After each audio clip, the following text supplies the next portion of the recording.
오늘 제가 여러분과 함께 나눌 선교의 영역은 난민입니다. 네, 다 같이 시편 46편 1절 말씀을 한 목소리로 읽으시겠습니다. 하나님은 우리의 피난처시오 힘이시니 환난 중에 만날 큰 도움이시라. 우리 하나님만이 우리의 피난처이십니다. 우리 하나님만이 유일한 힘이십니다. 환난 중에 만날 우리의 유일한 큰 도움이십니다. 아멘. 예, 난민은 어떤 부류의 사람들을 지칭하는지 그 정의를 살펴보도록 하겠습니다. 전쟁이나 재난 따위를 당하여 공경에 빠진 백성, 가난하여 생활이 어려운 사람. 3번은 같이 읽으실까요? 인종, 종교, 국적, 특정 사회 집단의 구성원인 신분 또는 정치적 견해를 이유로 박해를 받을 수 있다는 충분한 증거가 있는 두려움 때문에 자기 나라의 보호를 받을 수 없거나 보호를 받기를 원하지 않은 외국인 또는 그러한 두려움 때문에 이전 거주한 국가로 돌아갈 수 없거나 돌아가기를 원하지 않은 무국적의 외국인, 정치적, 종교적, 인종적 기타의 이유에 의한 본국의 박해로부터 도피하여 외국의 보호를 구하는 것이 망명이며 그러한 망명을 구하는 개인 또는 개인의 집단을 망명자 또는 난민이라고 한다. 예, 이는 대한민국 난민법 제2조 1호에 명시되어 있는 난민의 정의였습니다. 예, 이러한 개념을 염두에 두시고 그렇다면 난민이 가장 많이 발생한 나라는 어디이며 또 어떤 원인이 있는지 간략하게 살펴보도록 하겠습니다. 난민이 가장 많이 발생한 나라는 이 도표를 참고하시면 685만 명으로 시리아입니다. 2위는 460만 명의 베네수엘라, 3위는 아프가니스탄으로 271만 명, 4위는 236만 명으로 남수단, 5위는 117만 명으로 미얀마입니다. 제가 오늘 아침에 인터넷으로 검색한 결과 한국의 인구가, 남한의 인구가 5,155만 8,034명이었습니다. 예, 이를 보면 대한민국 인구의 10%가 넘는 숫자의 난민이 시리아에서 발생한 것입니다. 실로 많은 숫자입니다. 이 5개 나라가 전체 해외 이주 난민의 69%나 차지합니다. 이것은 2020년 통계 자료를 바탕으로 하고 있고요. 최근 1, 2년에 우리가 뉴스나 보도를 통해서 이곳이 바로 난민 발생 지역이겠구나라고 생각할 수 있는 나라들이 아마 떠오르실 텐데요. 어떤 나라들이 있으십니까? 예, 우크라이나라고 지금 말씀해 주고 계시고 또 시리아, 예, 여기 들어가 있죠? 네. 예. 그리고 투르키예가 여기에 해당합니다. 먼저 우리가 시리아에 대해서 그러면 알아보도록 하겠습니다. 난민 발생 1위 국인 시리아는 아수르를 말합니다. 반갑죠? 수도는 다마스커스, 다메섹입니다. 세계에서 가장 오래된 도시 중에 하나입니다. 인구는 2,293만 명, 면적은 18만 5,180제곱킬로미터입니다. 언어는 아랍어와 불어를 사용합니다. 종교는 이슬람교가 87%, 기독교가 10%, 두루즈가 3%입니다. 난민 발생 원인을 간단히 말씀드리자면 내전입니다. 수십 년간의 독재로 인해서 시리아는 복잡한 정치와 외교, 종교적 갈등이 심화되고 있었는데 그나마 경제 성장과 풍년으로 인해서 이러한 갈등을 잠재울 수가 있었습니다. 그렇지만 기후 변화로 인해서 흉년이 10년간이나 지속되었고 식량난과 경제 위기가 발생하게 됩니다. 그리고 아랍의 봄이라는 외부적 사태에 의해서 불만이 폭발해 버리게 됩니다. 아랍의 봄이라는 단어를 들어보신 적이 있나요? 예, 잠깐 살펴볼 필요가 있습니다. 튀니지에서 발생한 반정부 민주화 시위는 이어서 리비아와 이집트, 시리아, 예멘 등으로 퍼져갔고 이로 인해서 중동과 아프리카의 독재 정권이 무너지기 시작하여서 이른바 아랍의 봄이라고 불렀습니다. 민주화 시위로 독재 정권이 무너진 나라들이 불안한 정세로 내전에 휩싸이게 되면서 2011년을 기점으로 중동과 아프리카 지역의 난민이 급증하게 됩니다. 그리하여 소말리아는 31년째, 시리아는 12년째, 예멘은 8년째로 이러한 내전이 진행 중에 있습니다. 여전히 무력 분쟁이 진행 중인 나라는 26곳이나 됩니다. 이 뜻을 살펴보면 계속적으로 난민이 발생 중이라고 말씀드릴 수 있을 것 같습니다. 다음은 베네수엘라입니다. 베네수엘라는 그림에 보시면 그림이 조금 작지만 남아메리카 대륙 상부에 위치해 있는 나라로서 수도는 카라카스, 인구는 2,979만 명입니다. 면적은 한반도의 4.5배에 해당합니다. 종교는 카톨릭이 91%, 개신교가 7% 등입니다. 이 나라의 난민 발생을 말할 때 석유를 말씀을 드려야 될 것 같습니다. 베네수엘라의 석유 매장량이 사우디아라비아보다 높은 거 알고 계셨습니까? 베네수엘라는 매장량으로 보았을 때 세계 1위의 석유 매장 국가입니다. 한때 석유 수출이 나라의 재정의 98%를 차지했습니다. 1990년도에 70년도에 석유 파동으로 기름값이 치솟을 때 오히려 호황을 맞기도 했었는데 정치권과 결탁한 기득층의 부정부패로 인하여서 국소수만 잘 살고 나라 전체가 국민들이 빈곤에 시달리는 양극화가 벌어지게 됩니다. 그리하여 극심한 경제난과 사회 혼란이 지속되고 치안이 무너지고 이런 환경 가운데 400만 명이 넘는 베네수엘라 국민들이 생존을 위해서 어쩔 수 없이 고국을 떠나게 됩니다. 다음은 아프가니스탄입니다. 수도는 카불이며 인구는 3,494만 명입니다. 면적은 한반도의 3배에 해당됩니다. 종교는 무려 99%가 이슬람교입니다.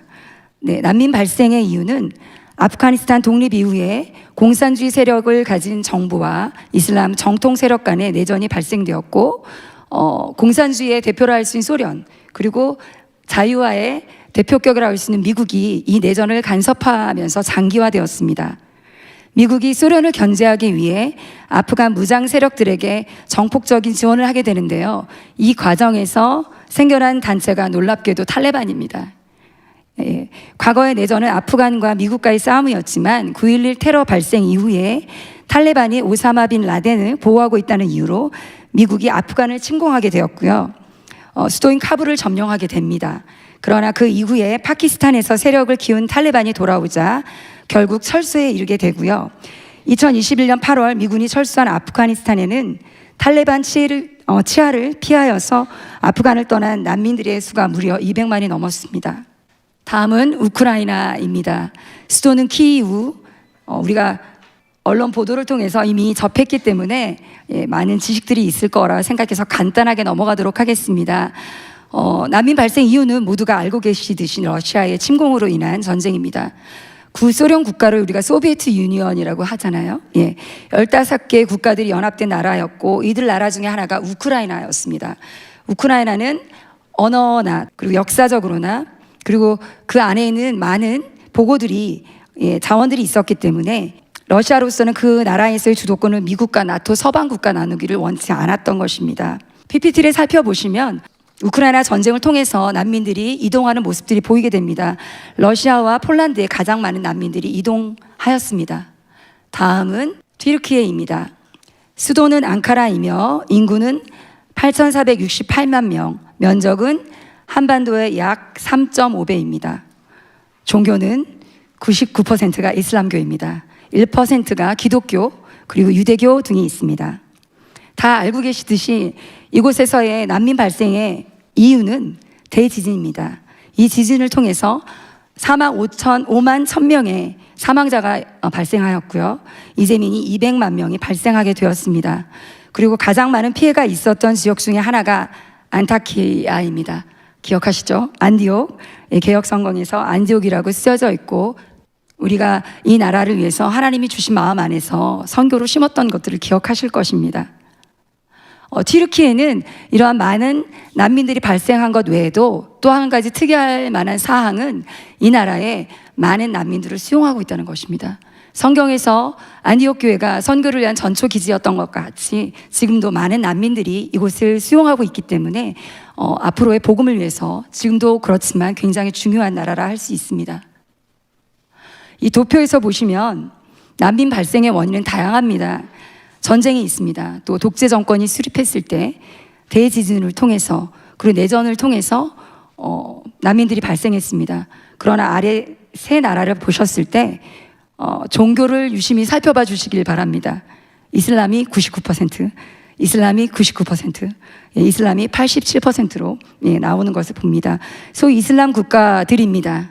이것을 잘 기억해 주시고 그 다음 자료로 넘어가도록 하겠습니다. 오늘날 난민을 큰 범위에서 전쟁이나 박해, 폭력, 기근, 극도의 빈곤, 자연재해 등을 피해 살던 곳을 떠난 사람을 의미하게 되었습니다. 자연재해가 지금 전쟁보다 더 많은 난민이 발생되는 원인으로 꼽히고 있습니다. 요즘 우리가 세계의 날씨와 재난들을 볼 때에 내가 살고 있는 지역과 이 도시와 우리의 나라가 안전지대야라고 말할 수 없다는 것을 아시고 계시죠? 예, 어떻게 보면 무서운 말이긴 하겠지만요, 우리도 잠재적인 난민이 될 수 있는 것입니다. 난민에 대해서 우리가 너무 동떨어지게 생각하지 않고 열린 마음으로 바라보길 바랍니다. 난민을 우리가 선교적 관점으로 이 시간에 바라보기를 원합니다. 바로 디아스포라적 관점입니다. 과거에 우리가 디아스포라의 뜻을 다 알고 계시죠? 흩어진 사람들이란 뜻입니다. 과거 난민의 대표적인 민족은 우리가 알다시피 유대인입니다. 예, 이슬람 선교의 패러다임이 이 마지막 때 구속사적 목적 안에서 하나님이 난민 선교로 움직이고 계신 것을 우리가 바라봅니다. 과거에 이슬람 선교에 난관이 있었습니다. 그것은 국가적 이슬람이라는 난관이 있어서 우리가 선교를 나갈 때 그 나라의 국민들을 터치하지 말아라 하는 것들이 있었고, 선교사들이 비자를 받기에 매우 힘들 뿐더러 추방당하기가 일쑤였습니다. 또 몇십 년 동안 노력해서 회심한 성도가 사회로부터 이탈과 두려움으로 되돌아가는 경우가 많았습니다. 우리 목사님, 우리 교회 슬로건인 신앙이 생활이 되고 생활이 선교가 되는 삶이 예수 그리스도의 복음 안에서 달려간다면 너무나 귀한 것이지만, 정치와 종교와 삶이 하나 된 이 나라에서 우상을 향해 달려가고 있다고 생각해 보십시오. 그리고 그 나라의 99%, 또 87%란 어마어마한 숫자가 이러한 연합으로 나아간다면 너무나 무서운 일입니다. 우리는 우리 밑동네 북한을 보았을 때 안타깝지만 그러한 현실을 너무나 잘 이해할 수 있습니다. 하나님께서는 이 난민이라는 이것을 통해서 무슬림들을 하나님께로 돌이키시는 전략으로 사용하고 계십니다. 더 이상 난민들이 예배드릴 수 없고 메카에 갈 수 없고 자신들의 믿어온 신앙체계와 정체성, 이슬람 세계관에 대한 근본적인 회의감을 갖게 됩니다. 거기에 자신들을 도와주는 곳은 모두 크리스찬 NGO 단체와 교회들입니다. 이들이 먹을 것과 머물 곳을 제공해주고 게다가 자녀들의 교육까지 책임져주고 당연히 마음이 열리겠죠. 예. 이들의 마음이 조금씩 변화되기 시작합니다. 무슬림들에게는 나의 죄를 위하여 누군가 대속의 피를 흘렸다는 그러한 개념이 없습니다. 그래서 이를 이해하지 못하면 복음으로 나아갈 수가 없게 되는데, 자신들을 돕는 이들을 통해서 예수님의 사랑을 느끼게 되고 궁극적으로 구속에 대한 그 이론을 수용하게 되며 패러다임의 전환으로 나아갈 수 있게 됩니다. 이것이 바로 난민 선교입니다. 예, 오늘날 난민 선교에 새로운 전환들이 일어나고 있습니다. 하나님은 코로나를 통해서도 일하시고 박해를 통해서도 일하시고 전쟁을 통해서도 일하십니다. 하나님은 쉬지 않고 계십니다. 예. 회심한 이들이 난민 캠프를 찾아가서 난민이 난민에게 복음을 전하는 것, 이것은 R2R이라고 합니다. 난민 루트를 따라서 난민 이동교회가 또 사역으로 일어나고 있습니다. 코로나 시기에 핸드폰에 익숙한 젊은 난민들은 줌이나 왓츠 앱을 통해서 본국의 비밀선 신자들과 함께 예배하고 교제하며 온라인 신앙 공동체가 성립되기도 합니다. 또한 선교지에서 쫓겨나거나 은퇴한 선교사님들에게 이들이 본국으로 돌아와서 난민센터와 이주민 교회를 운영하게 되어 새로운 선교의 문이 열리게 되었습니다. 자, 우리나라에 들어온 난민의 현황을 짧게 살펴보기를 원합니다. 난민의 문제는 이제 한국에 동떨어진 문제가 아닙니다. 난민을 신청한 이들은 시리아를 비롯해서 미얀마 등 세계 주요 난민국들이 망라가 되어 있습니다. 한국은 1992년 난민협약에 가입을 했고 유엔 난민기구의 주요 난민 수용국 중에 하나입니다. 세계에 미치는 경제적 규모와 위상에 걸맞는 역할을 국제사회에 기대를 받고 있는 나라입니다. 한국의 경제적 위상이 커지면서 난민의 신청이 급증하게 되었고, 이는 5년 전보다 6배에서 7배 가량의 증가폭으로 나타나게 됩니다.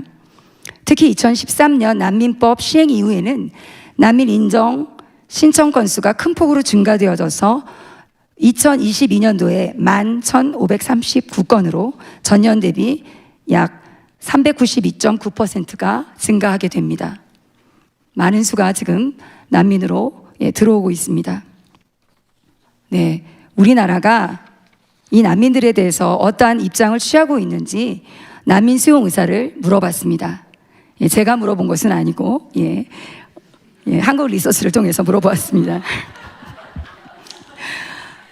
찬성의 입장은 33%, 반대 입장은 이거보다 훨씬 많은 53%, 모르겠다 14%입니다. 난민 수용에 대해서 찬성인 이유를 살펴보면 난민 인권에 대한 존중, 난민 협약의 가입국으로서 우리가 책임을 져야 한다라는 이유가 있었고요.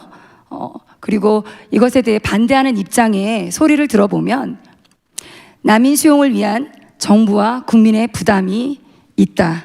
그리고 범죄 등 사회 문제가 야기될 수 있지 않겠는가 하는 것에 대한 이유를 들어 난민 수용에 대해서 반대하는 입장으로 갈리는 것을 보게 되었습니다.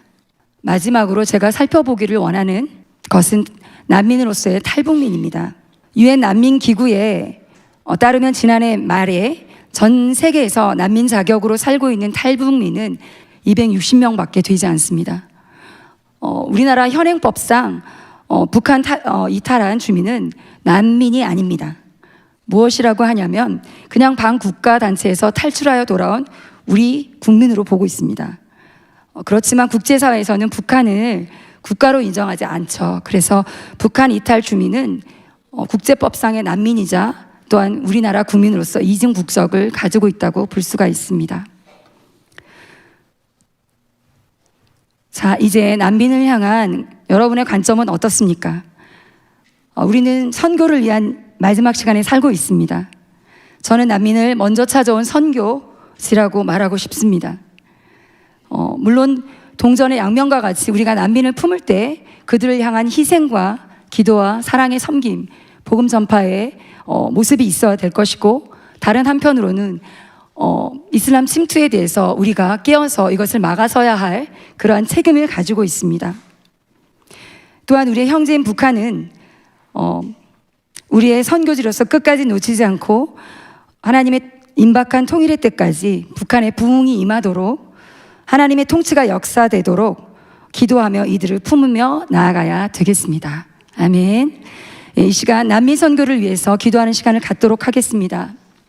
아브라함의 하나님, 본토 친척 아비집을 떠나온 난민들을 신방하여 주사 그들의 발걸음이 하나님 아버지의 품으로 돌아오는 결정적 구속사의 여정이 되어질 수 있도록 인도하여 주시옵소서. 난민 선교를 위하여 더 많은 선교사님들을 세워주시고 열방의 교회들과 한국교회의 기도와 재정과 사랑의 섬김이 이들을 향해 부어지게 하여 주시옵소서. 초자연적인 주님의 신방이 있게 하여 주시고 복음의 문들이 벽과 담을 뚫고 열리게 하여 주시옵소서. 구속하심을 받은 난민들이 이 마지막 때에 하나님의 비밀 경기로 일어나게 하여 주시옵소서. 기도하겠습니다. 아버지 하나님, 이 시간에 난민들을 주님 앞에 올려드립니다. 아버지 하나님, 본토 친척 아비집을 떠나 하나님 이 시간에 이 하나님 난민들이 이 땅으로 찾아오며 나올 때에 아버지 하나님, 그들의 하나님 아버지 신방하여 주시옵소서. 그들의 발걸음이 하나님의 구속사정 목적 안에 하나님 복음으로 돌이키는 발걸음이 되어지기를 원합니다. 하나님, 이들의 영혼육을 터치하여 주시고 그리하여 이들을 섬기는 선교사님들과 하나님 교회들의 하나님 기도를 통하여 이들의 예수 그리스도의 복음을 받아들이기를 원합니다. 하나님, 그들이 그리하여 하나님 아버지 하나님 앞에 돌아오게 하여 주시고 하나님 한국교회와 열방의 교회들이 하나님 이들을 위하여 이 시간에 기도와 재정과 사랑의 섬김으로 이들을 품으며 나아갈 수 있도록 하나님 하나님 이 시간 가운데 이들 가운데 기름을 부어 주시옵소서. 초자연적 주님의 신방이 있기를 원합니다. 복음의 문들이 열려지기를 원합니다. 주님 이 시간 가운데 이 난민들을 향한 하나님의 아버지의 마음을 우리가 이 시간에 받기를 원합니다. 아버지 하나님, 이 마지막 때에 우리가 하나님이 우리에게 품고 허락하신 이 선교의 이웃을 하나님 지나치지 아니하게 하여 주시고, 하나님 이 시간 이들을 향하여 하나님이 주신 그 모든 것을 다하여 선교로 나아가게 하여 주옵소서. 그리하여 이들이 그들의 나라와 그들의 하나님 아버지 친척과 아비집을 향하여 나아갈 때에 하나님의 비밀 병기로 일어날 것을 선포합니다. 하나님의 성령의 도구, 하나님의 복음의 도구로 이들이 일어날 것을 선포합니다. 하나님, 이 난민들이 하나님의 나라에 하나님 이 마지막 때에 강력한 복음의 도구로 하나님 아버지 하나님의 불의 통로들로 사용되어질 것을 이 시간 가운데 선포합니다. 이들이 나아가 복음을 전하는 곳 가운데에 하나님 이 시간 가운데 강력한 복음의 권능에 흘러 나아갈 것을 이 시간에 선포합니다. 이 시간에 그들을 통하여 그 땅의 모든 어둠과 하나님 그 땅 가운데에 예수 그리스도의 이름보다 높여진 하나님 그 모든 것들이 하나님 무너뜨려지는 역사들이 이 마지막 때에 하나님의 복음의 이 전략들을 통하여 하나님 일어날 것을 이 시간에 선포합니다. 아프간에 성령님 임하여 주사 극단적인 탈레반의 통치로부터 하루속히 자유가 역사되게 하여 주옵소서. 탈레반과 이슬람의 통치 아래 눌려서 신음하는 영혼들과 특히 여성들에게 이사야 61장을 선포합니다. 죄와 죽음의 사슬을 끊는 예수 그리스도의 복음이 아프간 땅에 전해지게 하여 주시옵소서. 탈레반의 통치에 숨어있는 기독교인들에게 담대한 믿음을 주시옵시고 음부의 권세를 이기는 교회들로 일어서게 하여 주옵소서. 기도하겠습니다. 주여, 주여. 아버지 하나님, 이 시간에 아프간과 하나님 아버지 하나님 시리아와 예멘 하나님 아버지 튀르키예와 하나님 이런 난민들에게 기름을 부어 주옵소서. 가난한 자들에게 아름다운 소식이 하나님 전해지기를 원합니다. 한국의 선교사님들과 교회를 보내서 마음이 상한 자들을 고치며 포로된 자들에게 자유를, 갇힌 자들에게 노임을 선포하며 여호와의 은혜를 선포하게 하여 주옵소서. 모든 슬픈 자에게 복음을 통하여 예수 그리스도의 위로가 하나님 전달되어지게 하여 주시고, 이들의 멍에가 기름 부어진 까닭에 부서뜨려지는 역사로 하나님의 기쁨이 온전히 임하게 하여 주시옵소서. 아버지 하나님, 그리하여 하나님 용서와 사랑의 복음이, 치유의 복음이 아버지 하나님 이 난민들에게 아버지 하나님 마지막 때에 하나님의 선교 전략인 이슬람에게 하나님 실제적으로 하나님 경험되어지며 하나님 실제적으로 풀어지는 역사가 있게 하여 주시옵소서. 아버지 하나님, 이들을 향한 하나님의 사랑을 이들이 체험하게 하여 주시고, 그리하여 아버지 하나님 온 열방이 하나님 주께로 돌아오는 아버지 하나님 역사가 속히 일어나게 하여 주시옵소서. 경배의 대로가 열려지기를 원합니다. 그때 아수르와 하나님 초와 또 아버지 하나님 이스라엘을 통하여 아버지 하나님 경배의 대로가 하나님 열려지는 역사들을 보게 하여 주시옵소서. 중국에 의해 강제 송환될 위기에 있는 2600여 명의 탈북자들을 불쌍히 여겨 주옵소서. 저들을 구원하여 주시옵소서. 9월 23일 중국 항저우에서 개최되는 아시아게임을 사용하여 주셔서 국제사회의 시선이 집중되는 가운데에 중국이 북한 탈북민을 국제법상의 난민으로 선대하는 선택을 할 수밖에 없도록 하나님의 하늘의 문을 열어주시옵소서. 반전과 반환의 역사가 일어날 것을 선포합니다. 이 시간에 기도하겠습니다. 아버지여, 주여, 북한의 영혼들이 복음을 듣고 주께 돌아오는 귀한 은혜를 더욱 주옵소서. 열방의 교회와 한국교회가 기도하오니 중국에 북송될 위기에 놓여있는 2600명의 탈북민들을 아버지 하나님 긍휼히 여겨 주옵소서. 아버지 하나님, 이들을 보호하여 주시옵소서. 아버지 하나님, 중국의 아시안게임을 하나님 주최국으로서 하나님 이들이 탈북민을 국제법상의 난민으로 인정할 수밖에 없고 선대할 수밖에 없는 하늘의 문을 열어 주옵소서. 아버지 하나님, 그리하여 하나님 그들이 하나님 복음을 전해주는 선교사님들과 믿음의 사람들을 만날 수 있도록 보호하여 주옵소서. 이제 하늘과 땅의 모든 문들을 여사 복음을 들고 자유의 땅 남한으로 이들이 나아올 수 있도록 주님 하늘의 문을 열어주시옵소서. 아버지 하나님, 이들의 하나님 아버지 발걸음을 주장하여 주시고 그들이 하나님 아버지 하나님 앞에 하나님 아버지 복음을 받아들일 수 있도록 하나님 복음을 듣는 즉시 하나님 아버지 그들의 기밀성 우상 숭배가 하나님 이 시간에 무너지게 하여 주시고 하나님 성령의 불이 하나님 복음 전파의 시간 가운데 그들의 영혼육의 불로 하나님 진동되어져 하나님 나의 주님이라고 부를 수 있는 놀라운 구원의 역사가 일어나기를 원합니다. 아버지 하나님, 북한에 있는 이 탈북민들 가운데에 아버지 하나님의 은혜의 하나님 복음이 하나님 전파됨으로 말미암아 이들이 하나님께로 돌아오게 하여 주시고 하나님 이 민족적으로 하나님이 이끄시는 큰 복음의 시간 아버지 하나님 큰 구원의 때로 하나님 나아가게 하여 주시옵소서.